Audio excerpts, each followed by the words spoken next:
Thomas, merci d'avoir accepté mon invitation. Avec plaisir. Donc tu viens compléter cette série Forbes Tolly on the Tolly. Donc tu es le troisième invité. Donc l'idée c'est de démythifier un peu ce titre et d'apprendre à te connaître davantage. Donc est-ce que d'abord pour commencer tu peux te présenter? Oui, avec joie, je m'appelle Thomas Solignac, j'ai 31 ans, bientôt 32, et je suis entrepreneur dans l'IA depuis une douzaine d'années maintenant. Enfin, ça fait assez longtemps que je fais de l'IA en fait, parce que j'ai eu un coup de foudre pour l'IA très jeune, et j'ai jamais arrêté d'en faire depuis. Et donc j'ai monté en particulier une boîte dessus qui s'appelle Golem.ai, qui fait de l'IA pour le traitement automatique des emails, mais aussi des documents pour des grosses boîtes, en particulier pour la défense, des boîtes d'assurance, des banques, des choses comme ça, mais aussi des ETI industriels. Avec pour particularité de faire de l'IA qui est extrêmement transparente et peu dépensière en termes d'électricité, ce qui est assez rare. Donc voilà, moi je suis expert en ça, je suis expert en IA et en particulier en IA pour le langage, mais aussi en technologies d'IA qui sont un peu nouvelles, c'est-à-dire tout ce qu'on ne sait pas encore bien faire avec l'IA, comment le résoudre. Voilà. Et depuis 1 an et demi, j'ai créé une activité d'accompagnement des entreprises, principalement des PME ETI dont le cœur d'activité n'est pas L'IA en soi. N'est pas l'IA ou n'est pas la tech, n'est pas le digital, pour les aider à mettre en place de l'IA et pour aider en fait tout le territoire français à prendre appui sur l'IA très lourdement, très rapidement, parce qu'aujourd'hui en fait c'est facile d'y aller assez rapidement. Voilà. Et j'ai 2 boîtes que je suis en train de lancer que j'ai pas encore annoncé, et j'accompagne quelques startups prometteuses dans lesquelles je crois, avec qui je suis assez présent. Et il vient d'où ce coup de foudre pour l'IA? Ça vient du fait que moi je suis développeur de formation, donc j'adore la technologie, mais aussi je suis un grand fan des sciences humaines. Je fais des études de philosophie en parallèle de mes études d'ingénieur, et tout simplement l'IA c'est un endroit qui est merveilleux pour ça, dans lequel on va trouver le croisement de la tech et des sciences humaines. Et c'est très rare en fait, enfin c'est très rare, c'est assez rare je trouve à mon sens d'avoir un endroit qui mélange aussi bien la tech au sens dur du terme et les sciences humaines, la linguistique en particulier, etc. C'est ce qui m'a donné envie à la base. Évidemment il n'y a pas que ça, hein, mais c'est un domaine extraordinaire de performance, de problématiques en même temps philosophiques, éthiques et technologiques, et tout cet entremêlement là, et je le trouve très excitant, quoi. Ok, et tu penses que, enfin je sais pas, tu as sûrement la réponse, mais tu as été du coup classé au Forbes par rapport au fait que tu avais monté déjà des boîtes dans l'IA? Oui, et puis en particulier les travaux que j'ai menés avec Golem, en fait c'est parti du fait que j'ai créé une tech d'interprétation du langage, donc une technologie qui est capable de comprendre le langage humain, qui est en orthogonalité complète, en différence complète avec tout ce qui existe sur le marché. C'est-à-dire c'est pas du deep learning, c'est une approche radicalement nouvelle, plutôt basée sur la linguistique, et qui a d'énormes qualités grâce à ça, notamment le fait qu'elle peut trouver de la fiabilité et de la transparence, alors bien même qu'elle n'a pas besoin de données pour fonctionner. Donc c'est tout un monde technologique dans lequel on a de l'inné plutôt que de l'acquis à chaque fois. Et en fait, c'est un petit peu le cœur de l'histoire que j'ai mené à cet endroit-là, et qui m'a mené effectivement au 30 Under 30 il y a quelques années. Ok, bon, on va reparler de cette entreprise. D'abord, la série oblige, on va poser quelques questions autour de ce titre-là. Yes. Comment est-ce que tu as appris déjà ce titre Forbes Tolly on the Tolly? Comment est-ce que ça marche et comment est-ce que tu as réagi? Alors, la manière dont ça fonctionne, c'est qu'on dépose un dossier globalement, et en fait c'est mon équipe qui avait déposé le dossier, sauf erreur. Et en fait, je l'ai appris par mail, voilà. Donc, c'est moins, il n'y avait pas les confettis dans la pièce, il y avait pas de, voilà. Mais voilà, donc j'ai reçu le mail et après je l'ai annoncé à mon équipe. Et alors le point important quand même, c'est la remise des prix. Voilà, ça c'est vraiment l'événement le plus important, puisqu'on remet un prix. Les autres 31-30 se rencontrent. Il y a la publication du Forbes spécial où on est annoncé avec tous les autres nominés, etc. Voilà, donc ces moments-là sont très importants. D'accord. Donc il y a un événement qui a lieu normalement, qui je crois a lieu quelques mois après, qui dans mon cas à cause du Covid a eu lieu plus d'1 an après. Du coup, ce qui fait que ma promotion et la promotion du dessus se retrouvaient ensemble, ce qui fait que ça a été chouette pour une partie, on a rencontré beaucoup de monde. Voilà, et donc c'est un événement dans lequel ils invitent des entrepreneurs à venir parler de leur expérience, ou des athlètes, des personnes inspirantes, etc. Voilà, donc il y a tout un univers, et c'est assez intéressant. Voilà, c'est un événement plutôt chouette où on peut rencontrer pas mal de monde. Donc ça permet aussi de développer un certain réseau, j'imagine. Oui, absolument. Puis c'est souvent des gens qui sont très impliqués dans ce qu'ils font, donc c'est un univers assez intéressant. Et est-ce que tu as vu un avant et un après titre Forbes Tolly on the Tolly? Je dirais que ça a pas mal aidé sur mes interventions. Je passe beaucoup de temps dans les entreprises à faire de l'évangélisation, à apporter un point de vue différent pour les aider à adopter les nouvelles technologies et l'IA en particulier.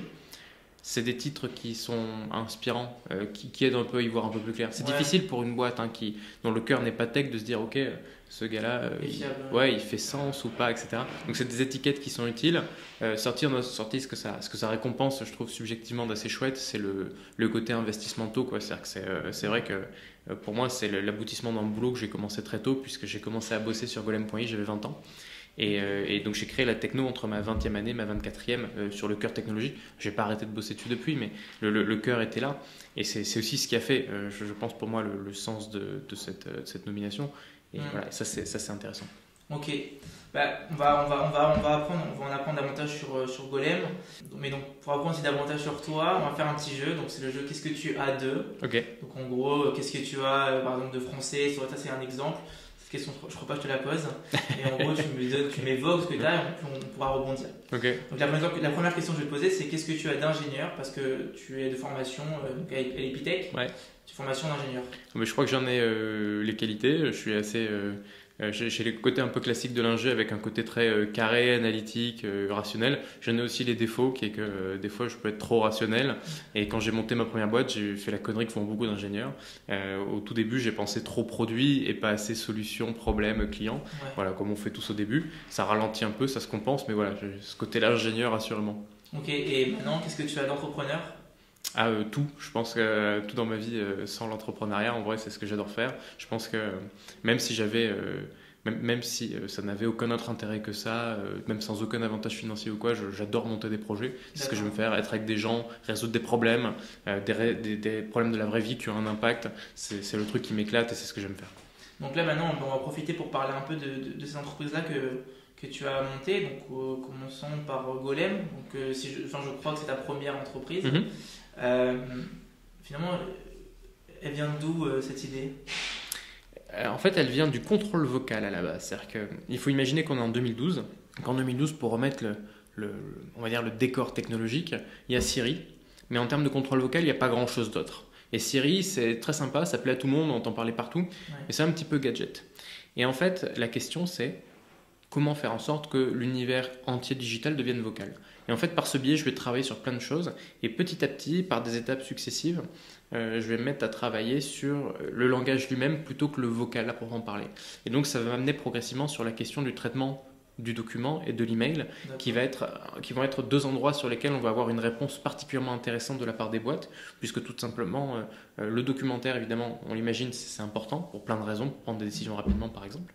Mais l'email, c'est aussi une problématique massive. C'est ce qui fait qu'aujourd'hui, en 2024, l'email, c'est aujourd'hui ce qu'on vend le plus, c'est-à-dire aider les boîtes à faire en sorte d'avoir une relation client qualitative, mais aussi extrêmement réactive, dans laquelle aujourd'hui on doit pouvoir envoyer un email à une relation client et recevoir une réponse presque instantanément. Ça, ce n'est évidemment possible que grâce à de l'IA et de l'IA de qualité. Donc c'est drôle parce que tu montes ça en 2012. Ouais. Donc aujourd'hui on en parle beaucoup de l'IA, mais c'est quelque chose... Est-ce qu'à l'époque tu étais déjà précurseur ou c'est en fait une trend qui existait déjà et en fait c'est juste qu'aujourd'hui on en parle? Alors c'est assez vieux quand même l'IA en vrai, on en parle depuis les premiers bouquins d'IA je crois remontent aux années 50. Donc on a des choses assez vieilles et puis même le terme est plus ancien, hein. Donc non précurseur peut-être un peu parce qu'il y avait moins de personnes à l'époque qui étaient à fond sur l'IA comme je l'étais, ou alors qu'aujourd'hui tout le monde en parle, mais oui ça c'est vrai, c'est nouveau, mais non, l'IA est quelque chose qui existe depuis un certain temps. Et d'ailleurs je me souviens encore quelques fois l'autre jour il y a une personne que j'ai rencontrée qui m'a dit mais comment ça se fait que vous êtes sur l'IA depuis si longtemps? C'est pas possible, l'IA ça vient d'arriver, il n'y avait rien avant un an. Et la question était candide, mais elle était sérieuse. C'était vraiment des gens qui pensent que l'IA a été inventée l'année dernière, quoi.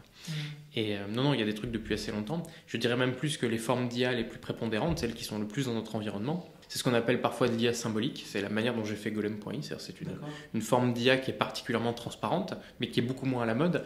Et c'est paradoxalement une des formes d'IA peut-être les plus anciennes, ou en tout cas les plus communes. C'est-à-dire que partout, dans tous les algorithmes, les logiciels du quotidien, il y a de l'IA qui fonctionne comme ça. Par exemple, quand on utilise Google Maps, très bêtement, il y a des mécaniques de recherche d'un plus court chemin pour un itinéraire qui sont basées sur de l'IA. C'est pas forcément du deep learning, c'est pas forcément du machine learning, mais sont des IA, des algorithmes dans notre quotidien qui nous aident. Idem dans des avions, tout ce qui est navigation, etc. Enfin, voilà. Et quand tu dis Quand tu parles de Golem comme une IA transparente, est-ce que, enfin, dis-moi si je me trompe, est-ce que tu parles de quelque chose d'éthique aussi? Ouais. Et tu parles de Siri. Donc là, je fais un peu un lien, mais on entend beaucoup parler de Siri nous écoute, quelque chose de non éthique, on va dire de cette manière. Est-ce qu'il y a aussi est-ce que c'est aussi important pour toi de promouvoir ça? Oui, il y a une partie de, comment dire, il y a une partie de chance aussi qu'il ne faut pas sous-estimer, qui existe toujours quand on fait de la recherche, de l'innovation, mais encore plus en entrepreneuriat peut-être. Quand j'ai créé Golem.ai, j'ai pris le chemin qui me paraissait le plus naturel et le plus intelligent. Ma surprise n'a pas été tant d'y arriver que le fait que les autres boîtes, les autres chemins technologiques qui ont été adoptés sont allés complètement ailleurs. Et en fait, ma surprise, ça n'a pas été que nous soyons relativement éthiques, ça a été que les autres le soient aussi peu, en fait, aussi bizarrement. Et effectivement, la transparence, c'est une qualité extraordinairement utile en IA, avant même d'être éthique. C'est-à-dire que ça permet tout simplement d'avoir des systèmes qui peuvent rendre des comptes. Et donc, par exemple, quand on a un comportement qui convient ou qui ne convient pas, grâce à ça, on peut savoir qu'est-ce qui s'est passé et donc compenser le comportement ou le corriger d'une manière très facile. Voilà.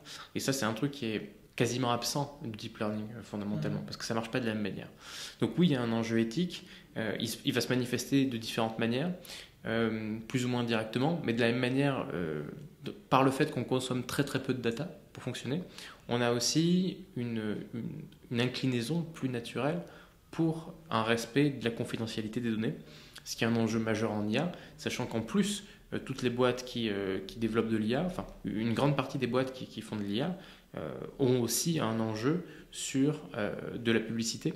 Et on sait que la publicité, c'est la data. Ouais. Donc il y a une espèce de bataille sur la confidentialité et la privacy des données qui est monstrueuse. Et oui, ça fait partie de notre cheval de bataille. Il y a quelque chose que je trouve très intéressant et qui est, on va dire, moins focalisé sur l'IA, mais plus sur cette entreprise-là que tu as montée. Tu avais 20 ans quand tu te lances dedans. Déjà que c'est compliqué de se lancer dans l'entrepreneuriat. 20 ans, c'est plus compliqué. C'était quoi ta mentalité à l'époque? C'est une bonne question. Qu'est-ce que c'était ma mentalité à l'époque? Je pense que ce qui m'a amené aussi loin, c'est un état d'esprit très particulier. C'est celui de se dire, il n'y a que deux chemins, il y a réussir ou apprendre. Alors je le retraduis dans des mots entrepreneurs. Hein. Il y a le papier cadeau en entrepreneur qui passait par là, mais c'était vraiment mon mindset de base. Et j'avais la conviction profonde que tout à la fois, je n'étais pas forcément le mieux équipé à l'heure actuelle, voire très mal équipé sur certaines dimensions, mais qu'il n'y avait qu'une seule chose à faire, c'était de le faire. Que quelque part, en forgeant, on devient forgeron. Pour entreprendre, il faut monter des projets, il faut y aller. On peut se planter, on peut faire des conneries, mais à un moment donné, la seule manière de réussir, c'est d'y aller franchement.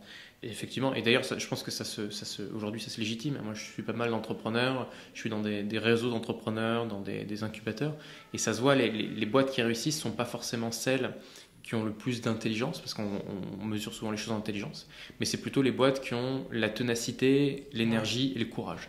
Et en fait, le courage, c'est une qualité tellement rare. Et en fait, quand je me suis lancé, je me suis dit, ok, je vais constamment sortir de ma zone de confort et c'est ok. Donc je vais avoir peur, quoi. Et c'est pas grave, et je vais le faire quand même et ça va le faire. Et avoir peur et le faire quand même, je pense que c'est une très très bonne manière de le faire. Et en l'occurrence, mon mindset était très tourné là-dessus. Je vais apprendre, je vais découvrir et ça s'arrêtera jamais. Et je vais avoir peur et c'est pas grave. C'était vraiment les deux grandes dimensions. Mais est-ce qu'en plus, à 20 ans, tu me dis que tu as commencé à avoir cette passion-là parce que tu étais un développeur? Donc c'est-à-dire que tu commences à 20 ans à coder sur ton ordi Ouais, je peux même dire la période, je crois que j'ai commencé dans l'été 2012, ça fait rare, tu vois, et je me revois exactement point par point, je vois, mais à l'époque j'étais dans un laboratoire d'IA où j'avais un mentor qui était le directeur du labo IA qui m'a beaucoup aidé, on parlait énormément des sujets de l'évolution de l'IA, etc. Et je me revois avec lui, j'hésitais sur plusieurs sujets sur lesquels travailler, et ça s'est lancé là comme ça, et à partir de là j'ai commencé à tester des choses, j'ai monté une petite équipe de 6 personnes, puis un an plus tard c'est devenu une équipe de 16 personnes, donc là c'était la phase R&D, j'avais des personnes autour de moi qui avaient pour charge tout ce qui était autour de la R&D pure, donc le fait d'implémenter l'IA dans des logiciels pour tester, voir si la commande vocale marchait bien. Et puis, autour de 2016, petit à petit, ce qui était un projet de recherche est devenu un vrai projet d'entreprise. Et là, j'ai retapé la technologie dans un autre langage. D'abord, ce qui était du détail, mais ça a changé beaucoup de choses pour nous. Et on a commencé à trouver des cas d'usage dans les entreprises progressivement, notamment par le fait que je suis allé chercher une équipe pour commercialiser. Effectivement, alors là, c'est du courage parce que tu passes 4 ans en fait, à faire de la recherche sur ton projet. Ouais. Donc 4 ans où tu n'as en fait aucun lien avec les entreprises, avec... Ce qui était plutôt une erreur. Hein. J'aurais mieux fait d'aller chercher des partenaires. C'est l'erreur que tu évoquais au début du podcast où tu disais que tu étais trop focus sur le produit. Oui, alors c'était certainement bien de faire de la R&D fondamentale, mais je pense que j'aurais pu aller chercher des partenaires plus tôt, des personnes avec qui parler plus tôt, ça aurait fait du bien, ça aurait été utile. C'est pas facile quand on est tech d'aller chercher des personnes autour de soi. Et le pire, c'est qu'il y a toujours des personnes pour dire oui, t'inquiète, moi je sais, j'ai le réseau, machin, etc. En fait, il y a beaucoup de gens qui prétendent savoir faire plein de trucs, il y en a très peu qui le font réellement. Donc ça prend un peu de temps d'aller chercher les bons profils. Puis, très bêtement, le simple fait d'aller parler sur LinkedIn à quelqu'un qu'on ne connaît pas pour obtenir un café, ça peut paraître très simple. Un podcast. Ou un podcast. Et moi aujourd'hui, c'est mon quotidien et depuis plusieurs années. Mais quand on est en 2e ou 3e année d'études, c'est même pas une idée en fait qu'on a. Ça paraît même pas possible. Et en fait, il y a un mindset qui se... Enfin, après, il faut voir aussi que l'entrepreneuriat prend ses différentes phases de maturation. Il y a une montée en puissance de l'éducation aussi à l'entrepreneuriat dans certains... Voilà. Donc tout ça apparaît un peu en même temps. Et c'est aussi quand j'ai commencé à monter dans ce train-là de l'entrepreneuriat, que tout s'est débloqué et que j'ai commencé à avoir des relations avec plus de personnes, à trouver aussi des personnes plus qualitatives pour rebondir sur le projet. Je commençais à trouver des clients, des utilisateurs, des personnes intéressées. Il y a eu plein de choses dans tous les sens et il y a eu une émulsion qui a permis le lancement. C'est l'ajout de plein de petites choses qui ont fait que... Ouais. Mais c'est vrai que le réseau, c'est pas forcément... Enfin, c'est vraiment pas le truc le plus facile, quoi. Mais important. C'est hyper important. Ça va être intéressant parce que tu peux peut-être déjà donner le conseil du podcast. Aujourd'hui, à l'époque tu étais précurseur en 2012, mais aujourd'hui il y a beaucoup de boîtes qui se font où en fait on dit c'est une boîte dans l'IA, une boîte qui veut optimiser les process, etc. Quel conseil tu donnerais à ces jeunes ou moins jeunes qui montent leur boîte d'automatisation ou autour de l'IA voilà, quel conseil tu donnerais parce que toi tu as monté une boîte dans l'IA? Je pense qu'il n'y a pas de... Il n'y a pas de boîte facile, il n'y a que des boîtes dont on aime la difficulté. Et en fait, dans l'IA aujourd'hui, il faut se passer de l'idée qu'on va tous monter des Mistral ou des Mistral-like ou des ChatGPT, machin, etc. Ça peut être une option, mais ça concerne vraiment une petite proportion des entrepreneurs aujourd'hui, parce que c'est très spécifique comme parcours. D'accord. Et c'est pas forcément le plus smart.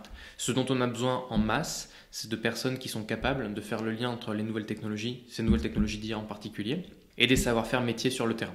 D'accord. Donc par exemple, qu'est-ce qu'on a dans la pièce ? On a des plantes en plastique. J'ai besoin d'avoir demain. On va le dire, c'est censé. Ah pardon. C'est peut-être des vrais, hein, si elles sont très bien faites. Il faut qu'on ait par exemple des experts de l'IA et de l'arboristerie. Voilà. Ouais. C'est très bête, mais c'est vrai sur tous les métiers. C'est-à-dire que sur chaque cœur de métier, chaque industrie, chaque besoin, chaque chose, que ce soit les notaires, les avocats, les juristes, les productions, tu peux imaginer tous les domaines possibles.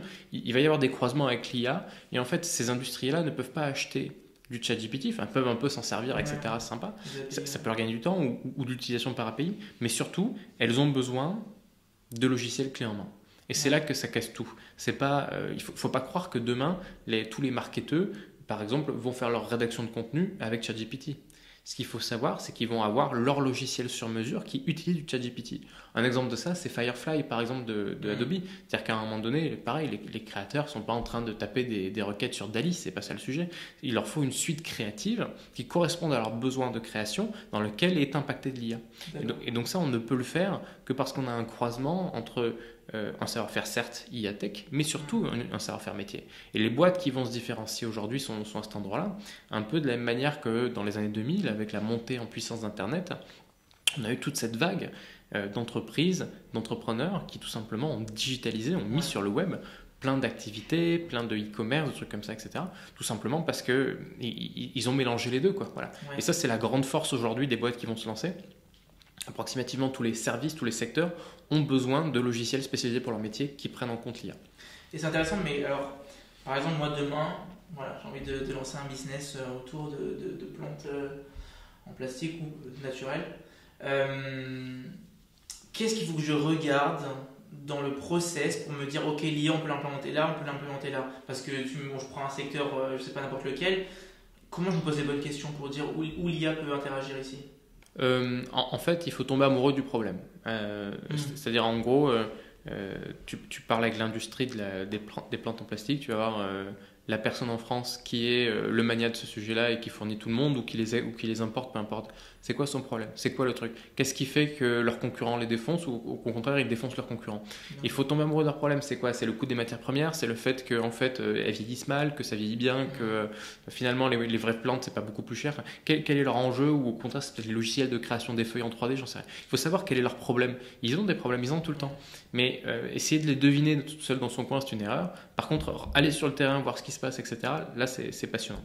Et donc, je pense qu'une des qualités principales de l'entrepreneur, c'est la curiosité. Ouais. Parce que c'est ce qui permet d'aller traiter des problèmes aussi qui ne sont pas les siens et de se les faire siens. De s'identifier à ces Ouais, problèmes. avec une telle intimité qu'on va pouvoir aller les traiter.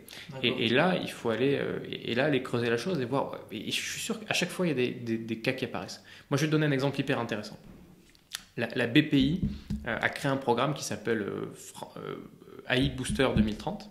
Donc, je crois que je le dis mal, c'est France Booster 2030, dans lequel il y a le programme IA. Et en fait, ce programme-là comprend en particulier un volet diagnostic IA. D'accord. Et diagnostic, ça consiste à aller voir des boîtes et à les aider à trouver, identifier, cataloguer, caractériser leurs opportunités de mettre en place de l'IA. Okay. On l'a fait à ce stade pour une dizaine de boîtes, toutes différentes les unes des autres. À chaque fois, il y a des choses évidentes. Pas évidentes en première vue, ça ne veut pas dire qu'elles sont évidentes, du genre on parle 5 minutes et c'est trouvé, mais une fois qu'on a fait toutes les rencontres, qu'on a étudié un peu le terrain, les cas qu'on a sont indiscutables. Donc il y en a partout, il y en a qui sont plus ou moins faciles à mettre en place, il y en a qui sont plus ou moins, je dirais, héroïstes, avec plus ou moins d'impact concret, mais ouais, des cas évidents, il y en a tout le temps. Donc chaque industrie a ses problèmes et chaque industrie va en profiter d'une manière ou d'une autre. D'accord. Donc ensuite tu cofondes cette deuxième entreprise. Alors je sais pas, il faut que tu me dises le lien avec Golem peut-être, mais qui est Cairo AI. Ouais. Est-ce que tu peux me parler un peu de cette initiative? Ouais. Cairo.ai, c'est une boîte de consulting en IA qui a pour but d'aider les entreprises donc qui sont de PME, ETI, pas trop tech, pas trop digital, à trouver appui sur l'IA et tout simplement à déployer le maximum. Donc là, on est complètement agnostique de la tech et des produits. Notre but, c'est pas d'aller vendre du ChatGPT, c'est plutôt d'essayer. Donc là, on se met vraiment dans les bottes du dirigeant. Et le but, c'est qu'on essaie de se mettre de leur côté pour trouver quelle est la meilleure solution. Donc la mission numéro 1, c'est d'essayer de prévoir quelles sont les transformations du marché qui vont avoir lieu. Par exemple, très simplement, sur la plupart des secteurs, il faut savoir que l'IA, c'est une transformation des modèles économiques. Ça veut dire qu'il y a plein de choses qui, hier, se vendaient d'une certaine manière, vont se vendre demain d'une manière différente parce que l'IA est arrivée, parce que c'est plus les mêmes équations de profit. Par exemple, le plus courant, c'est tout simplement des métiers des industries dans lesquels on vend du jour homme et dans lesquels on commence à vendre de l'abonnement, tout simplement parce que les services intellectuels associés ont été packagés, algorithmisés, d'une manière qui est que c'est plus la même histoire. D'accord. Le cas que je prends tout le temps qui est hyper intéressant, c'est les métiers de la conformité. Il y a énormément de cas dans la conformité où aujourd'hui la conformité elle se fait avec du jour homme qu'on achète et on fait des échantillons. On fait des prises d'échantillons chez le client, on fait la conformité, on revient. Voilà. Et de plus en plus on passe sur une mécanique de conformité permanente où 100% de l'activité de la boîte est scannée pour sa conformité au fur et à mesure par du logiciel. Et donc forcément on ne vend plus la même chose. Ouais. Voilà. Donc ça, nous, c'est la première chose qui est importante à détecter, c'est ça, parce que quand il y a une boîte comme ça qui s'expose à un nouveau modèle économique, il y a que deux options. Soit elle est proactive, soit elle se fait bouffer, mais à un moment donné, elle va se faire attaquer par ça. Ouais. Et le pire, c'est qu'elle va pas le voir venir, parce que la plupart du temps, ce qui se passe, en tout cas, c'est la théorie de l'innovation, c'est que elle va se faire manger sur les couches les plus basses, c'est-à-dire le bas de gamme, en se disant c'est bon. L'IA a mangé les services bas de gamme, moi je fais que les trucs très haute qualité, etc. Sauf que l'IA commence par bouffer tout le bas de gamme, et puis un jour elle monte d'un niveau, puis elle monte d'un niveau, et à la fin la boîte n'a plus rien. Voilà. Le cas très connu comme ça, qui est la tarte à la crème de l'innovation là-dessus, c'est les mini-aciéries. Qui est un sujet de transformation par l'innovation dont parle beaucoup Christensen. Voilà, il y a une innovation qui arrive et qui grignote le terrain petit à petit, à la fin il n'y a plus rien. Ouais. Donc mon but à moi, c'est de mettre en place le nécessaire chez les entreprises pour qu'elles soient capables de détecter ça, de s'en rendre compte que cette chose-là va arriver, de vraiment la comprendre, et ensuite soit de développer une stratégie défensive ou offensive vis-à-vis de ça. Donc soit renforcer leur position actuelle, soit être les premiers, ce que je préconise le plus souvent, sur ce nouveau terrain.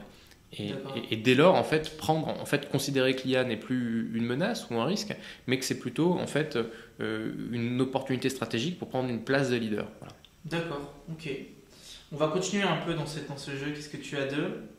pour apprendre à te connaître. Qu'est-ce que tu as de l'enfant que tu étais? Probablement un côté un peu scientifique fou, très curieux. C'est vrai? Ouais. Quand j'étais gamin, je pense que j'aimais faire des expériences, c'était mon grand truc. Ok. J'ai toujours été très geek, mais alors rien ne me plaisait autant que d'aller fabriquer des trucs qui explosent, des machins avec mélanger des produits chimiques. J'adorais ça. J'avais tous les kits de petits chimistes qu'on peut imaginer de la Terre. Ouais, ça me faisait mourir de rire. Voilà. Ouais. Ouais, ça peut, y a un... Bon, attends que dans l'IA, il y a plus, tu retrouves ce côté un peu je mélange plein de choses et je regarde ce que ça donne? Ah mais tout à fait. Alors non pas que ce soit un processus hasardeux, qu'on s'entende, mais mais moi je trouve que le développement informatique c'est un domaine formidablement créatif quoi. C'est extraordinaire. Je trouve que c'est tout ce qu'on peut faire avec des lignes de code. C'est incroyable, c'est inarrêtable. Moi j'adore ça. Et le code lui-même en plus est plaisant. Enfin ça c'est personnel. Moi je trouve que coder c'est très agréable. Mais vraiment ce qu'on peut faire avec c'est un univers sur sans fin, plus qu'ailleurs certainement quoi. Voilà. Donc oui c'est très très créatif d'être développeur. Qu'est-ce que tu as de ton lieu préféré dans le monde? Ah, je sais pas lequel c'est. Je pense que ça doit être. Je pense que c'est un resto pas loin d'ici que j'aime beaucoup. Ils font la meilleure mousse au chocolat qui soit, mais je sais pas si ça compte comme le meilleur lieu spécifiquement. Ouais, ça marche, le lieu, c'est Ouais. tout. Enfin, qu'est-ce que tu as de philosophe? Parce que les gens ne le savent peut-être pas, mais tu as fait. Tu étais à l'Université Paris-Nanterre, Ouais. tu as étudié la philosophie. Ouais, en parallèle d'Épithèque, absolument. En fait, je suis un grand fan de philo, depuis toujours. Ok. Et en particulier depuis enfin il y a plusieurs penseurs qui m'ont marqué. Celui qui m'a le plus marqué ces dernières années, c'est Carl Gustav Jung, tout simplement parce que c'est un penseur d'abord peu connu en France, parce qu'il est lourdement dissident de Freud sur plein de sujets, alors qu'on a une France qui est très marquée par Freud, mais c'est aussi profondément le penseur du développement personnel moderne, dans ce qu'il a de profond, de juste et de sans marketing, quoi. C'est vraiment le sujet de fond de développement personnel.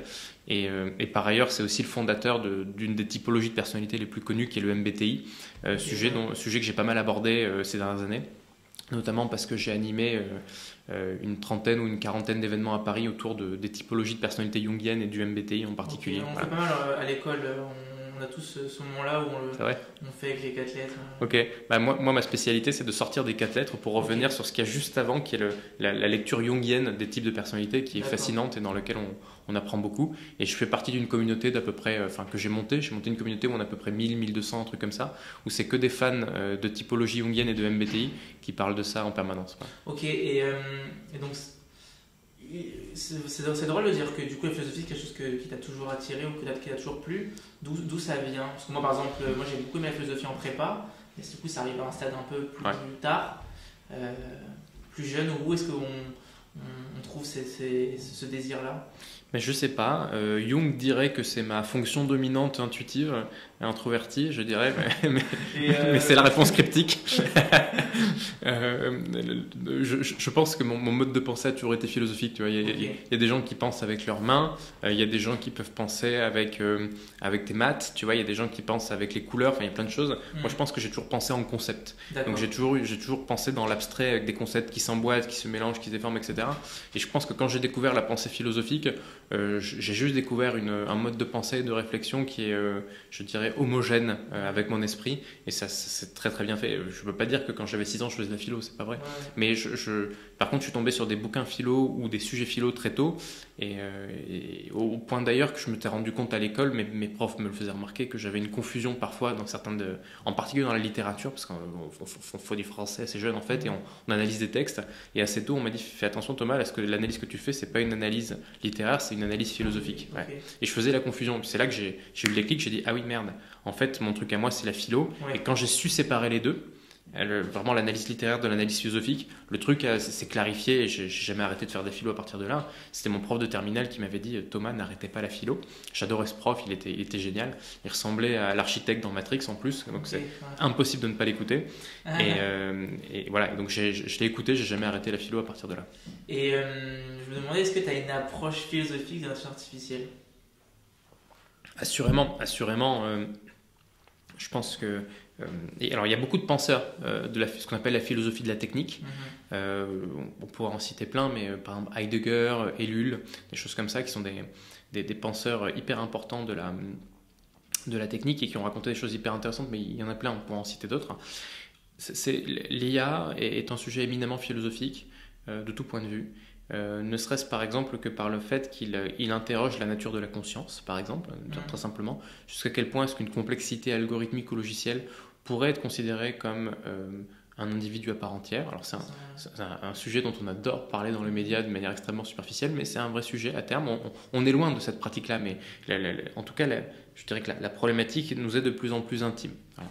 Et après, il y a toutes les problématiques d'éthique dans tout ce qui est automatisation de comportement. C'est-à-dire que, par exemple, quand on a une voiture autonome, la décision éthique qu'elle prend, elles sont partout. Toutes les décisions d'une voiture autonome sont éthiques, c'est-à-dire quel niveau de risque je prends. J'ai une incertitude à cet endroit-là. Est-ce que je ralentis en faisant ralentir un peu la circulation, même s'il n'y a que 3% de chance, ou est-ce que je mets en sécurité quand même. Enfin, tout est en permanence des choix éthiques. La différence avec un humain, c'est que c'est écrit dans du code. Donc en fait, l'IA, c'est un peu de l'éthique programmée dans du langage informatique. Donc alors que l'éthique, historiquement, dans notre univers philosophique, c'est un truc un peu abstrait, un peu lointain, dès lors que ça vient de l'IA, en fait, l'éthique devient un truc complètement concret et je dirais même systématique. Okay. À tel point que, aujourd'hui, l'IA est une problématique philosophique. Alors, il y a plein de gens qui n'aiment pas ça parce que fondamentalement, il faut passer à l'action. Il ne faut pas non plus que ça devienne un espèce de détour où on va très longuement faire des débats de comptoir sur l'IA. Il faut vraiment nous en protéger. Mais oui, l'IA est un problème éminemment philosophique, et ce, sans compter tous les impacts. Par exemple, la transformation du travail et la manière dont ça change le sens du rapport à l'activité et la place du travail dans la vie humaine. C'est une question qui est profondément travaillée en philosophie. Okay. Pour terminer cette petite série de qu'est-ce que tu as de ton rêve le plus fou? J'ai plein de rêves fous, mais je ne sais pas lequel est le plus fou. Un déjà. Je crois que un de mes rêves les plus fous quand j'étais gamin, ça devait être je me projetais toujours avec un espèce d'immense laboratoire dans lequel je pourrais fabriquer un peu ce que j'avais envie et puis faire venir d'autres chercheurs pour inventer des trucs dingues avec moi. Et je pense que je pense que c'est un rêve qui a trouvé un bon aboutissement d'une certaine manière. Voilà. J'ai la chance d'être entouré par un écosystème de gens créatifs, passionnés, qui ont envie de construire des choses qui est assez dingue. Et ça, c'est assez chouette, ouais. Ça, c'est que le début, encore un peu la trentaine. Je compte pas prendre ma retraite l'année prochaine, donc oui. C'est ça. il y a encore du boulot pour les 40 prochaines années.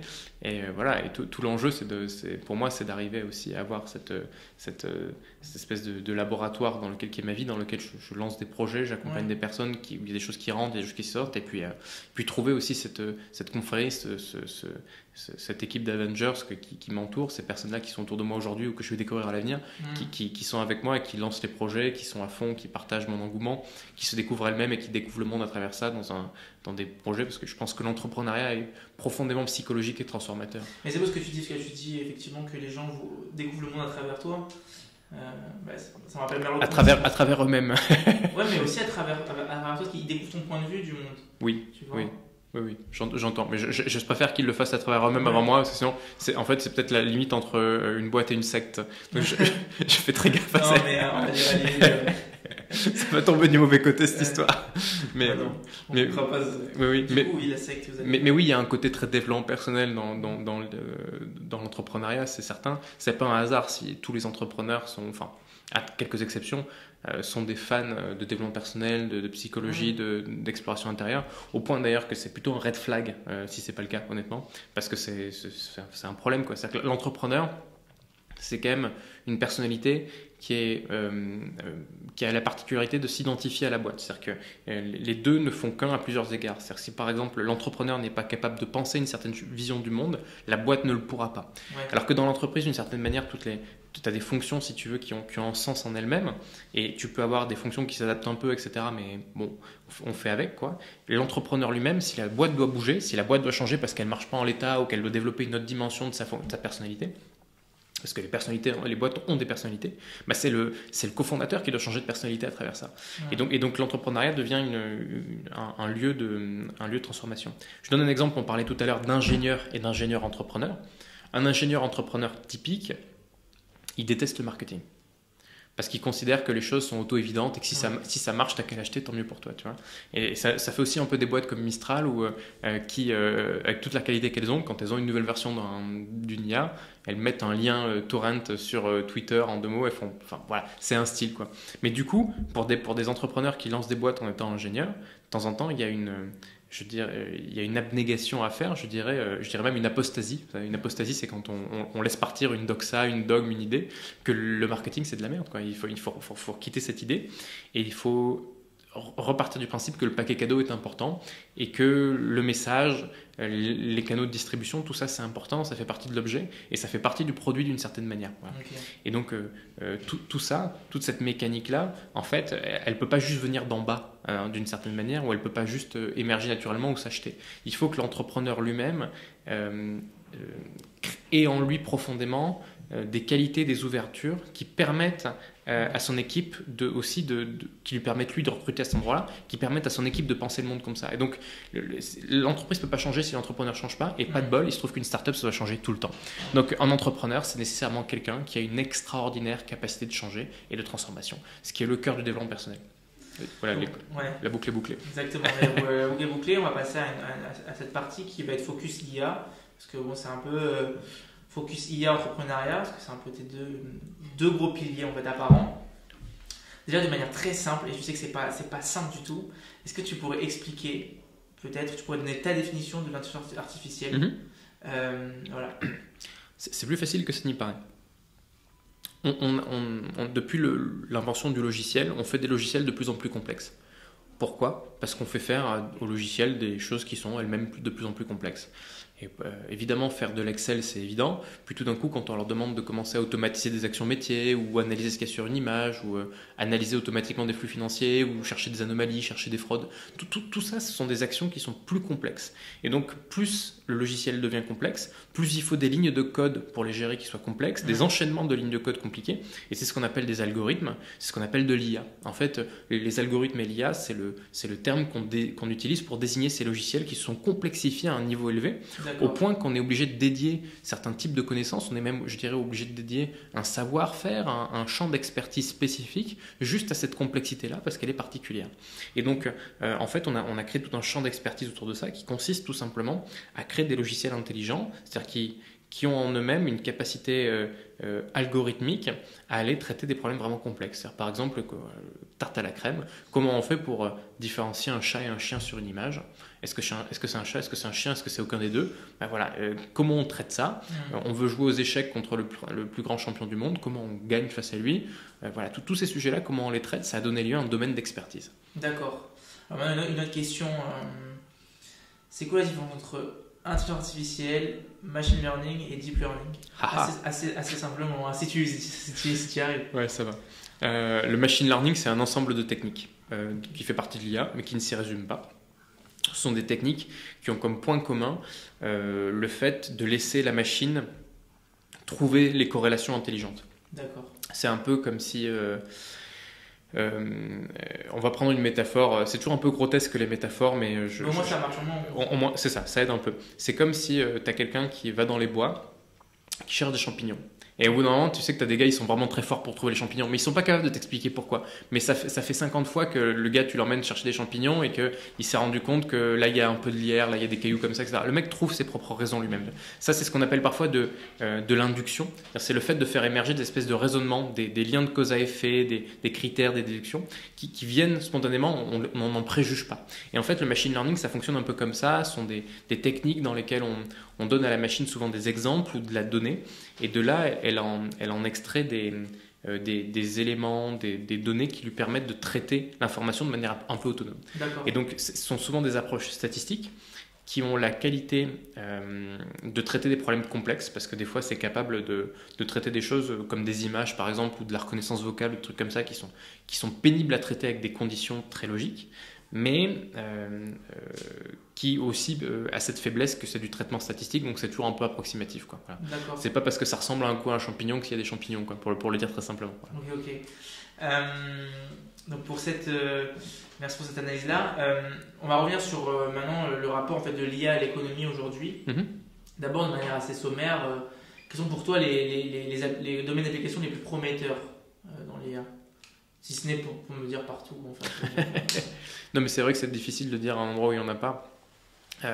Surtout l'IA au sens large. L'IA au sens large, elle est vraiment employée partout. Il y a des domaines où pour moi il y a des choses qui sont assez évidentes. Par exemple, il y a le secteur de la santé, dans lequel il y a énormément de choses qui vont avoir des impacts considérables dans les temps qui viennent. Et les enjeux sont presque plutôt législatifs et légaux qu'ils ne sont réellement techniques. Mais globalement, je ne vois aucun domaine qui n'est épargné. Les révolutions sont radicales, quoi. Et donc moi j'avais écouté un TED Talk que tu avais fait où tu avais expliqué que, alors attends, je ne vais pas me tromper, voilà, que l'IA allait nous libérer de l'exécution. Ouais. Qu'elle allait nous... Finalement on allait passer de l'exécution à la stratégie. Ouais. Je l'appelle aussi un peu le désir. Et que du coup c'était quelque chose de presque salvateur, libérateur. Ça peut l'être, ouais, en tout cas. Moi la question que je me pose c'est, est-ce qu'il y a assez de place dans le côté stratégique pour accueillir tout le monde déjà? Ça dépend de comment sont structurées les entreprises. Mais en fait, il faut bien comprendre que ce qu'on appelle stratégie aujourd'hui, c'est un niveau très abstrait. En fait, quand vous vous retrouvez avec un client face à vous et qu'il faut se dire, voilà, avec ce client, comment il faut que je gère ce client-là au vu de la culture d'entreprise pour qu'il ait la meilleure expérience, qu'il soit plus proche de ce que l'entreprise véhicule, etc. C'est déjà des stratégies. La stratégie, en fait, c'est se poser la question du comment et pas juste exécuter le comment. Et c'est ça, en fait, le sujet. Et en fait, en libérant effectivement de l'exécution, on ramène la question de la stratégie, mais plus globalement du désir, en fait. C'est-à-dire de se dire, bon, voilà, qu'est-ce que je veux faire, moi, ma boîte, pour mon client, pour mon secteur économique, quel impact je veux avoir sur le monde du travail ou sur l'économie, quel rôle porte peut-être ma business unit dans ce cadre-là, mon pôle, mon équipe, et quel rôle j'ai moi à l'intérieur de mon équipe, à l'intérieur de ça. Et c'est de retrouver le sens dans tout ça, dans ces emboîtements d'équations aussi. Et du coup, effectivement, l'important, c'est peut-être moins sur le fait de l'exécuter purement, alors qu'aujourd'hui, c'est hyper limitant, c'est hyper important, mais ça devient plus important de savoir qu'est-ce qu'on fait que de le faire effectivement. Ok. Mais il y a quand même ce risque-là qu'il n'y ait pas la place pour tout le monde. Dans une entreprise, par exemple. Si on imagine que sur 40 personnes, il y a 20 personnes qui sont liées, on va dire, qui s'occupent de l'exécution. On peut imaginer qu'ensuite, s'il y a en place, on va devoir avoir 5-10 personnes qui vont s'occuper, on va dire, plus de la stratégie autour de cette exécution-là que l'IA va faire. Mais il y a quand même 10 personnes qui, de cette manière, sont remplacées. Alors, ce que moi j'observe, parce qu'il y a toujours la théorie et la pratique. Ouais. En pratique, les boîtes, ce ne sont pas des gens qui font 35 heures et puis qui rentrent chez eux. Les collaborateurs ils ont trop de boulot. Souvent, les sujets stratégiques et prioritaires, mais pas urgents, sont renvoyés à plus tard. Et donc, les gens n'ont pas le temps de voir leur gamin le soir. Ils se battent pour garder une compétitivité au niveau international. Enfin, tu vois, en fait, c'est la baston de tous les jours, tu vois. Et le jour où on leur met en place de l'IA, c'est pas vous dégager. La question, c'est putain, on va enfin pouvoir faire un peu notre boulot. Parce que tu vois, je prends par exemple la question des centres de relations clients et de leur optimisation, ce qui est un sujet que j'ai pas mal traité. Quand tu mets en place de l'IA pour traiter automatiquement les mails, tu peux enfin traiter tous les cas de ta relation client qui sont sur le côté, qui sont inautomatisables par de l'IA parce que pas de bol, c'est un client qui a eu une panne et il n'est pas content, etc. Machin. Tu peux y mettre du temps, être très disponible à cet endroit-là, enfin, et tu le faisais pas. Donc en fait, très souvent, on court derrière des standards de qualité qu'on ne peut même pas atteindre. Voilà, donc souvent, on donne aux boîtes les moyens de faire ce qu'elles voudraient faire et ce qu'elles auraient besoin de faire. Elles ont rarement Enfin, il y a des boîtes qui sont en difficulté économique et qui pourront utiliser l'IA pour faire face à ces difficultés économiques. Mais moi, de mon observation, la plupart du temps, ça engage surtout des restructurations et de la réutilisation des ressources de manière un petit peu différente, mais finalement pas si loin. Par exemple, une équipe commerciale qui met en place de l'IA pour l'aider sur le commercial, ils restent de même taille, mais juste ils réutilisent leur temps différemment, souvent. Ok. Je voulais revenir aussi avec toi sur l'évolution de l'IA. Alors, moi j'ai l'impression qu'il y a eu une période un peu creuse avant 2012 où il y a eu du coup l'essor qu'on appelle la révolution des réseaux convolutionnels, donc CNN. Après il y a eu encore cette période-là et là maintenant on parle d'IA générative. Donc en fait on voit que la révolution arrive de plus en plus rapidement. Pour toi, quelle est la prochaine révolution? Quel est le prochain step? Est-ce qu'on va arriver à une IA générale? Alors, c'est des concepts qui sont un peu différents parce que CNN, c'est vraiment une technique algorithmique et l'IA générative, c'est plus une famille, on va dire, ou une D'accord. approche de l'IA. L'IA générative, d'ailleurs, ça ne veut pas dire grand-chose.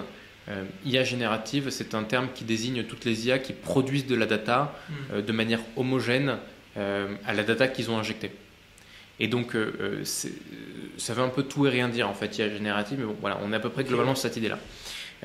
Et ça a été permis par des nouvelles technologies, notamment des technologies Transformer, des choses comme ça, qui sont plus qualitatives aujourd'hui, et aussi des innovations dans le deep learning, de la puissance de calcul, enfin plein de trucs.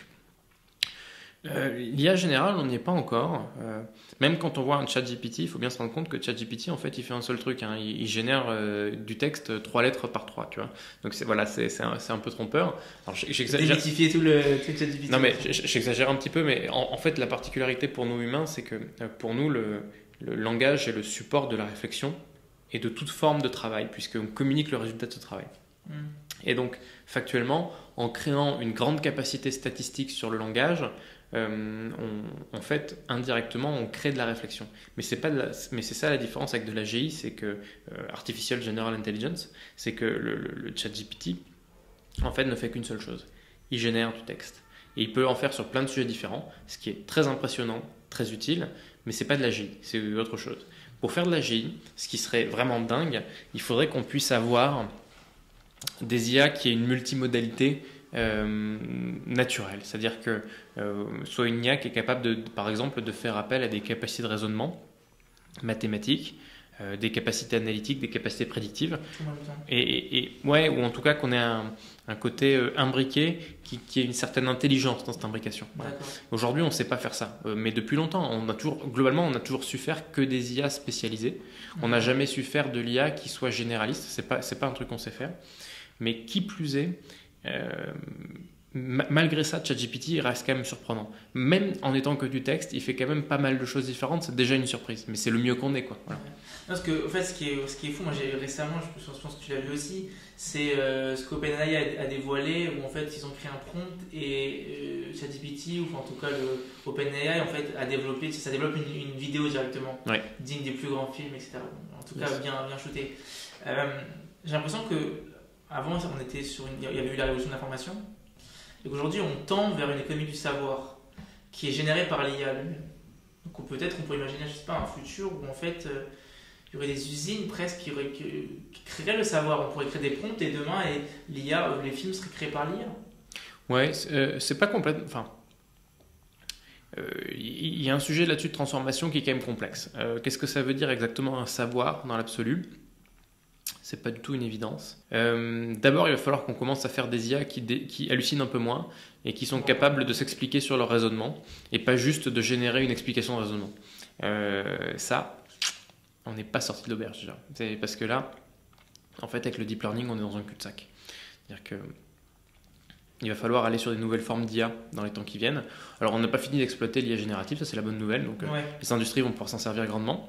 L'autre bonne nouvelle, c'est que l'IA générative devrait faciliter, dans une certaine mesure, l'apparition de nouvelles formes d'IA différentes, un peu comme ce que j'ai fait avec Golem.ai.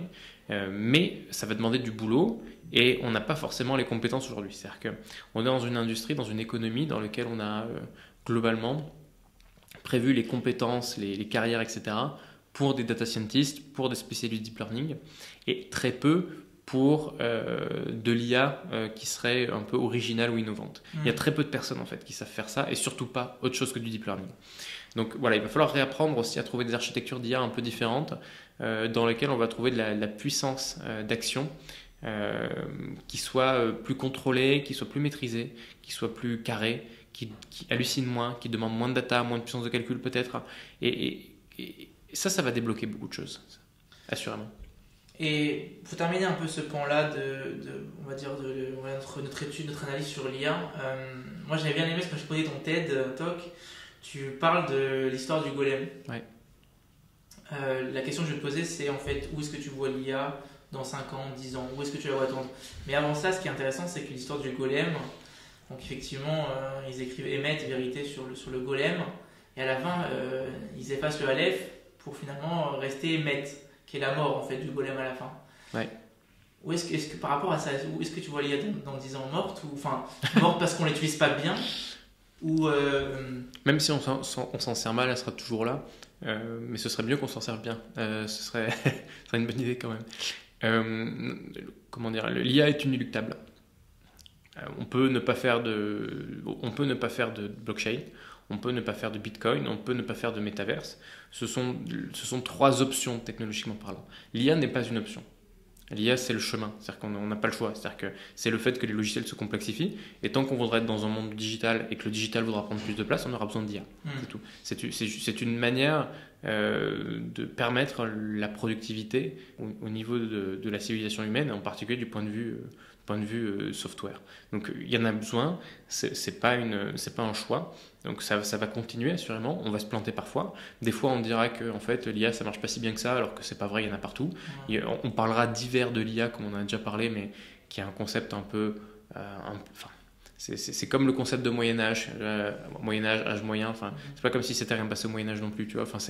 Il y a toujours cette espèce de concept, il y a une relecture très marketing et superficielle des âges d'or comme ça, mais en fait l'IA progresse substantiellement, conjointement au software depuis toujours, depuis aussi longtemps que le software est là, d'une certaine manière, et même si c'est en train d'accélérer, il se peut qu'on ait des phases où l'accélération se calme un peu.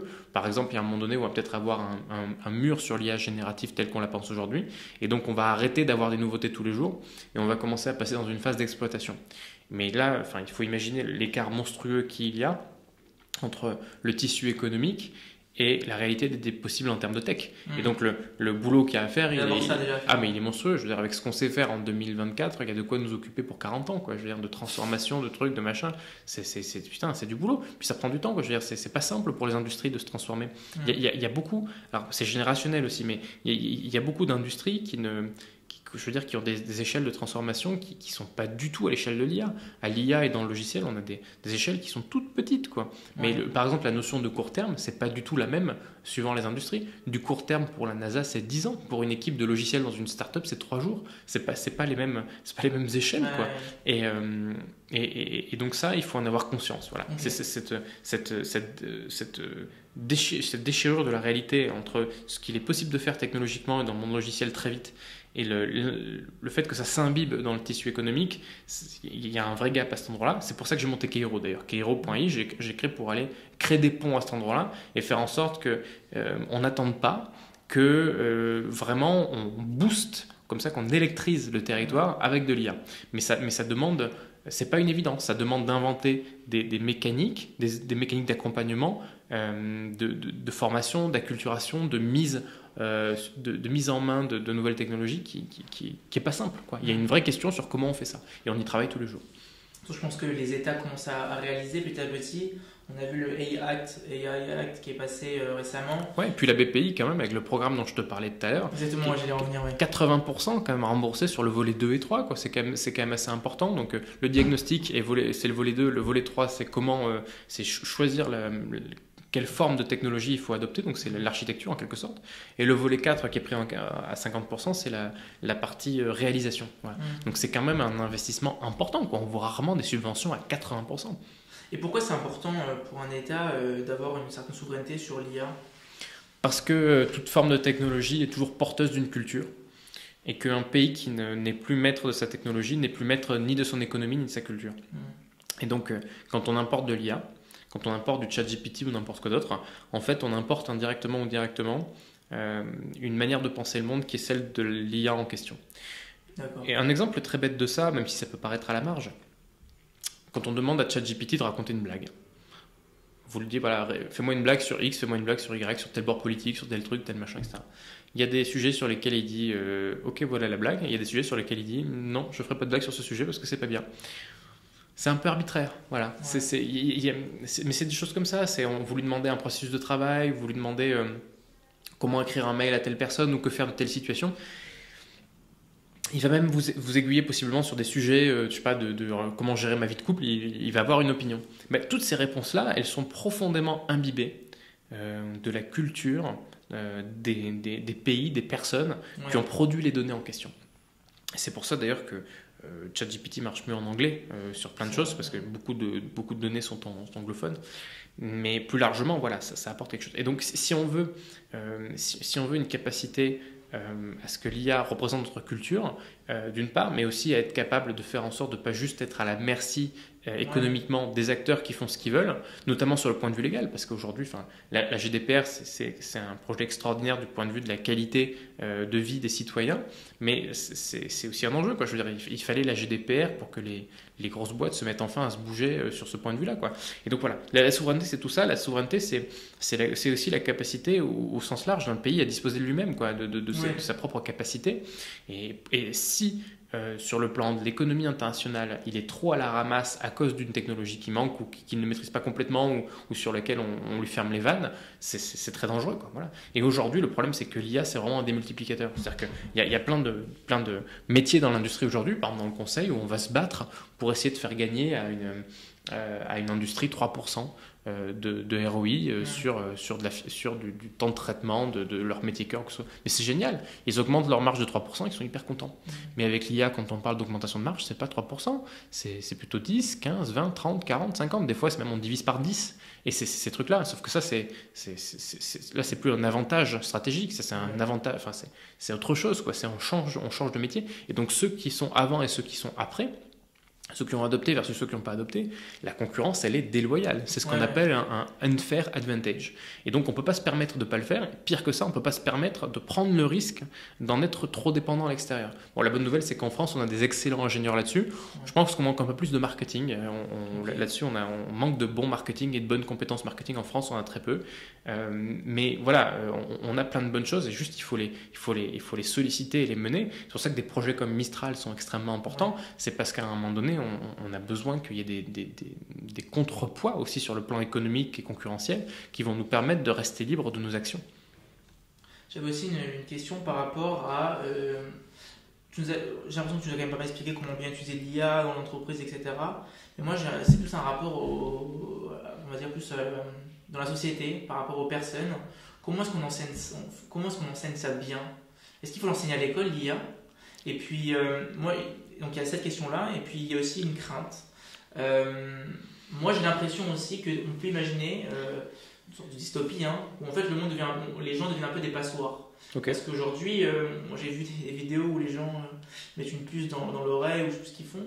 Quelqu'un lui pose la question et en fait c'est l'IA qui va répondre à la question et qui renvoie par des signaux et en fait nous on a l'info. Mais si on tombe vers un monde où en fait c'est l'IA qui donne le savoir et qui donne l'info, les gens vont des passoires. Donc en fait, je pense qu'il y a un rôle on va dire éducatif derrière. Mais comment est-ce que toi tu le vois? En fait, on a ça nous renvoie au problème de fond qui est que globalement, il y a toute une partie du sens de l'éducation et du sens d'être humain, très bêtement, ou du travail qui est en train d'être mis en cause. Et en fait, il y a une grosse partie de l'éducation sur laquelle, par exemple, il y a un manque de sens. Et donc les élèves utilisent extensivement ChatGPT parce que ils s'en foutent en fait, tout ce qu'ils veulent c'est passer, etc. Et en fait, la question que ça pose très bêtement, c'est pourquoi est-ce qu'on fait ce qu'on fait? C'est-à-dire, pourquoi est-ce qu'on répond à quelqu'un? Pourquoi est-ce qu'on lui parle? Pourquoi est-ce qu'on fait un mail, etc. Et en fait, dans un monde où c'est plus obligé de le faire, où on peut être remplacé, pourquoi on le ferait soi-même en fait? Et en fait, tout simplement, ça nous pose la question de dire, ok, dans un monde où nos actions sont plus des obligations, on n'est plus bloqué là par cette limite de ressources, qu'est-ce qui vaut encore le coup? Qu'est-ce qui a de l'intérêt, quoi? Il y avait, je crois que c'était une petite BD de Calvin et Hobbes où il levait la main à son prof de maths et il disait maintenant que les robots vont faire toutes les mathématiques pour nous, est-ce qu'on pourrait pas aller juste dehors et puis jouer dans l'herbe? Oui, en fait, très bonne question. Pourquoi est-ce qu'on s'embête? Voilà. Et du coup, ça pose la question de quel est le sens aussi de ça. Pourquoi on fait ce qu'on fait, en fait, très simplement. Et tant que l'école sera pas un endroit où on mettra en place la question du sens et on ne mettra pas l'élève au cœur proactif de sa vie et de sa vie d'élève, d'intellectuel, de personne, de faiseur, de créateur, d'entrepreneur, etc. Tant qu'on n'aura pas ça, forcément, l'école sera une charge dont il viendra se décharger avec comme ça des outils, etc. Ouais. Donc ouais, on peut faire des gens les passoires, mais voilà, tout simplement, il faut repenser à quoi ça sert l'éducation. On devrait passer certainement plus de temps à faire des personnes harmonieuses du point de vue de la personnalité, avec une personnalité équilibrée, qui sont des personnes qui sont capables d'introspection, qui sont capables d'empathie, qui sont capables de vraies vertus, y compris in extremis, parce que je crois qu'il n'y a de vertu que in extremis. Toute forme de vertu non extrémistes n'existe pas à mon sens. Donc il faut qu'on ait des gens qui aient cette profondeur de vertu-là, et ça c'est hyper important. Et donc c'est cette mise en mouvement de l'être, pour moi, qui est l'objectif prépondérant de l'éducation et de plein de choses dans la vie. Mais voilà, c'est dans un moment où la lourdeur du réel, dans une certaine mesure, n'est plus une obligation, où on pourrait se permettre de rien faire et de laisser couler le truc par l'IA. En fait, qu'est-ce qu'on fait, quoi, voilà. Ouais. Donc on a une espèce de grosse crise existentielle qui nous arrive. Là, on est en train de voir la tempête au loin, on est sur le rivage, mais le truc va nous arriver, ça va être violent, quoi. Ouais, c'est un peu ça. C'est question existentielle un peu de Pascal qui dit la pire chose, c'est de rester dans sa chambre sans rien faire. En fait, si on n'a plus rien à faire au sens des tâches et devoirs, qu'est-ce qu'on fait, où est-ce qu'on trouve le sens? Donc ouais, effectivement. Pour cette dernière partie du podcast, j'aimerais juste revenir rapidement sur... j'aimerais que tu donnes des conseils. Parce que tu as fait l'entrepreneuriat, tu t'es lancé des boîtes, tu travailles dans l'IA. Première question, quel conseil tu donnerais à quelqu'un qui veut se lancer dans l'entrepreneuriat? Alors, pour lancer une boîte, moi, le plus gros conseil que j'aurais aimé qu'on me donne ou que j'aurais aimé comprendre, je ne sais pas si je l'aurais compris à l'époque parce que c'est pas simple, mais c'est peut-être la chose la plus importante, c'est qu'il faut trouver le moyen de se rapprocher de son public, que ce soit ses clients, ses prospects, ses utilisateurs, très tôt, et tester très tôt son idée avec le moins de choses possible. En gros, il faut faire, si vous vendez des voitures, il faut faire une voiture en carton et faire monter les gens dedans. J'exagère un peu, mais c'est ça l'idée. Voilà. Okay. En fait, tout l'enjeu aujourd'hui, un des points sur lesquels les boîtes ont le plus de difficultés et qui prédisposent le plus de leur réussite ou de leur échec, c'est leur capacité à trouver ce qu'on appelle le market fit. Le market fit, c'est aussi un truc que personne ne comprend. Tout le monde dit market fit. J'ai rencontré, je crois, une demi-personne dans ma vie qui sait ce que ça veut dire. C'est hallucinant. Les gens ne savent pas ce que ça veut dire. Alors, les entrepreneurs qui encore ça va, c'est leur univers, ils baignent dedans. Donc, quand ils ont un peu d'années d'expérience, ils finissent par capter. Mais alors, le nombre de gens dans la finance, dans les médias, dans les écoles, machin, etc., ils disent oui, le market fit, etc. Non, ils n'ont pas capté grand-chose. En fait, le premier sujet fondamental d'une boîte qui se lance, c'est trouver une équation dans laquelle c'est pas juste qu'il y a un besoin, mais il y a une équation qui marche, qui implique une mécanique de distribution, un prix, un message et une mécanique de rentabilité associée. Voilà. Dit comme ça paraît très simple, mais tout l'enjeu c'est de faire ça sachant qu'on n'a pas d'argent. Parce que si tu as déjà de l'argent, c'est plus une start-up, tu vois, c'est de l'investissement à la limite, tu vois, mais le but c'est de faire 1 à partir de 0. Donc la question c'est... tu as littéralement des milliards d'hypothèses possibles pour une même idée, parce que tu as plein de manières de l'aborder, tu as plein de secteurs, tu as plein de trucs, et toi, dans l'idéal, tu vas essayer de chercher une niche, parce que les niches sont toujours un peu plus faciles à aborder pour démarrer, mais du coup, quelle niche, tu vois, quelle mécanique, etc. Et le conseil, donc le gros conseil que je donnerais à des entrepreneurs qui sont aujourd'hui, c'est d'aller chercher un market fit avec le moins possible en termes de produits, c'est-à-dire soit avec des maquettes, soit avec un service qui est géré à la main par une personne, là où normalement ça devrait être un logiciel ou une IA, enfin, tous ces trucs-là. Je vais vous donner un exemple qui est très bon de market fit de ce point de vue-là, qui était assez intelligente. Il y avait une boîte, il y a quelques années, qui bossait sur le fait de revendre les invendus des boulangeries aux personnes autour pour le croissant on va être obligé de le jeter dans une demi-heure, la boulangerie ferme parce que sinon ça devient sec le lendemain. Et si on le vendait à 50% avec une réduction et puis ça, tout le monde y trouve très bête, tu vois, comme idée, parfait, etc. Qu'est-ce qu'ils font pour tester leur market fit? En fait, c'est très bête. Ils vont à la sortie des écoles à Jussieu et ils filent des flyers aux mecs en leur disant voilà, il y a les boulangeries juste à côté, il y a moins 50% sur les croissants si tu les prends dans 5 minutes. Et voilà, ils testent le truc, ils parlent avec les gens. Et là, la bonne question, c'est pourquoi? C'est pas est-ce que l'idée te plaît, ça c'est une connerie, c'est comme demander il y a un bouquin très connu là-dessus qui s'appelle le mom test, c'est comme demander à sa mère est-ce que ton idée est bonne, ta mère elle dit toujours oui, mon chéri, mais c'est génial, bravo, tu es extraordinaire, non ça va, c'est pas le truc. Là c'est vraiment de dire mais pourquoi? En fait je te mets ce produit dans les mains, tiens, si tu as ça dans les mains, quel problème est-ce que ça résout? Et des histoires comme ça, il y en a des tonnes, des boîtes qui je pourrais vraiment citer plein de noms, mais qui ont mis des produits dans les mains de leurs utilisateurs et qui se sont rendus compte qu'en fait ils ont jeté 90% et c'était 10% qui répondaient au problème. Et le but c'est d'essayer de trouver ce 10% le plus vite possible et avec le plus de précision. Et il y a un concept que j'aime bien là-dessus qui s'appelle le job to be done, qui est un concept qui a été inventé par Christensen, qui dit un truc très simple. il faut s'intéresser aux besoins psychologiques profonds. Quand les gens qui vont à Disneyland, c'est pas pour aller faire des attractions, c'est parce qu'ils veulent vivre une journée inoubliable en famille.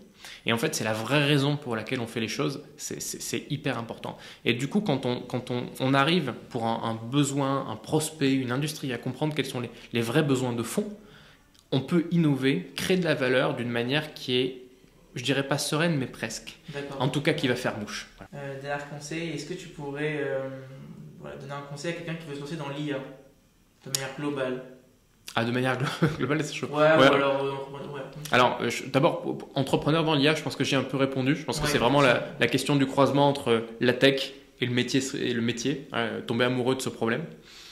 Pour quelqu'un qui ne serait pas spécifiquement entrepreneur, mais qui se dirait, OK, moi je veux bien bosser dans l'IA, se souvenir que tous les métiers ont un pendant IA d'une certaine manière. D'abord parce que, par exemple, aujourd'hui, quand on fait du sales, peu importe ce que vous vendez, il y a des outils qui aident à faire de la prospection qui sont boostés par l'IA.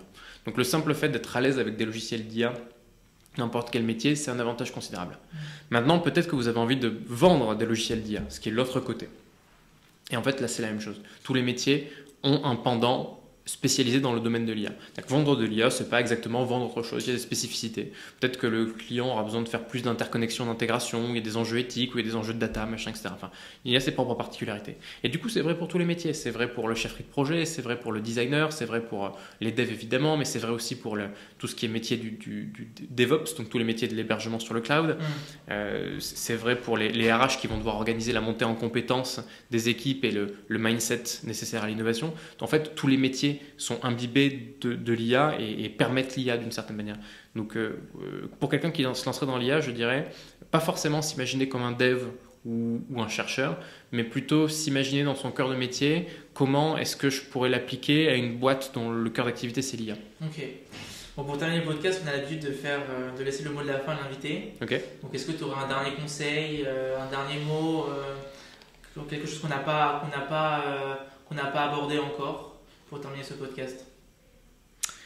Ouais, pour les boîtes qui sont en train aujourd'hui de se poser la question comment mettre en place de l'IA et qui ne savent pas trop, pas souffrir du syndrome de l'imposteur ou syndrome d'infériorité de dire bon, peut-être qu'on est trop petit, on n'y arrivera pas, on n'est pas tech, etc. En fait, il y a vraiment des boîtes extraordinaires qui ne sont pas tech, qui ne sont pas IA, qui ne sont pas data et qui ont des compétences hallucinantes. Et qu'il ne faut pas qu'elles perdent, faut pas qu'elles se découragent ou qu'elles s'inquiètent, elles vont y arriver en fait, très simplement. Okay. Parce que ce qu'elles font est hallucinant et on va y arriver ensemble, on va les aider, elles vont trouver des moyens, elles vont trouver des ressources, elles vont trouver des startups avec qui trouver des relations parce que la startup va aller se focaliser sur leur métier et les aider, ils vont faire de la culturation, ils vont trouver des consultants avec de la subvention comme ce que je fais, enfin, ils vont trouver des ressources et ils vont y arriver. Donc moi j'enverrai ce message-là très pragmatique et optimiste aux boîtes qui ne se sentent pas encore aujourd'hui de se lancer dans l'IA, qui prennent confiance en eux et qui y aillent franchement parce que ça va marcher et je le vois tous les jours. Ok, très bien. Merci Thomas encore une fois d'avoir accepté l'invitation et j'ai passé un super moment avec toi. Merci beaucoup, c'était un plaisir. À bientôt.